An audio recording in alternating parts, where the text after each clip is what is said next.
Hello welcome back to my YouTube channel. ഇന്നത്തെ video നമുക്ക് craft ഫ്രണ്ട്സിന് കൊടുക്കാൻ പറ്റുന്ന കുറച്ച് ഗിഫ്റ്റ് ഐഡിയാസാണ് ഞാൻ ഇവിടെ ഷെയർ ചെയ്യുന്നത്. ഇവിടെ ഞാൻ എൻ്റെ കയ്യിലുള്ള കുറച്ച് കുഞ്ഞു കുഞ്ഞു ഗിഫ്റ്റാണ് ഞാൻ എൻ്റെ ഫ്രണ്ടിന് കൊടുക്കാൻ പോകുന്നത്. ഇത് ആക്ച്വലി ഒരു ഹോളിഡേ ഗിഫ്റ്റായിട്ടാണ് കൊടുക്കാൻ ഉദ്ദേശിക്കുന്നത്. So let's get into the video.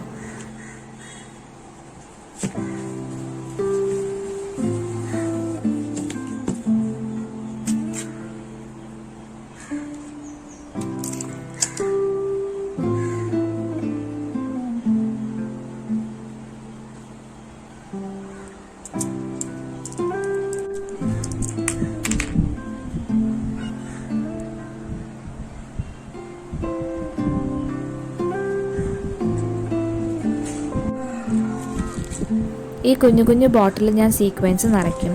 Sequence ഇല്ലാതെ ഒരു പ്രോഡക്റ്റ് ചെയ്യാന്ന് വെച്ചാൽ it's kind of impossible. Because I think almost majority ക്രാഫ്റ്റേഴ്സും ഷേക്കേഴ്സ് മസ്റ്റായിട്ട് യൂസ് ചെയ്യാറുണ്ട്. സോ ഷേക്കേഴ്സൊക്കെ യൂസ് ചെയ്യുന്ന എല്ലാ ക്രാഫ്റ്റേഴ്സിനും എന്തായാലും സീക്വൻസ് ഭയങ്കരമായിട്ട് ഇഷ്ടപ്പെടും. അപ്പോൾ അത് തന്നെയാണ് ഞാനിവിടെ ഉദ്ദേശിക്കുന്നത്. അപ്പോൾ ഞാൻ ഈ കുഞ്ഞു കുഞ്ഞു ബോട്ടിലിൽ സീക്വൻസ് നിറച്ച് കൊടുക്കാമെന്ന് വിചാരിച്ചു.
നിങ്ങൾക്ക് ഈ വീഡിയോ ഇഷ്ടപ്പെട്ടെങ്കിൽ ലൈക്ക് ചെയ്യുക, സബ്സ്ക്രൈബ് ചെയ്യുക, തൊട്ടടുത്തുള്ള ബെല്ലൈക്കൺ ക്ലിക്ക് ചെയ്യുക so that you will be notified whenever I post new videos. Thank you so much for watching. Bye bye.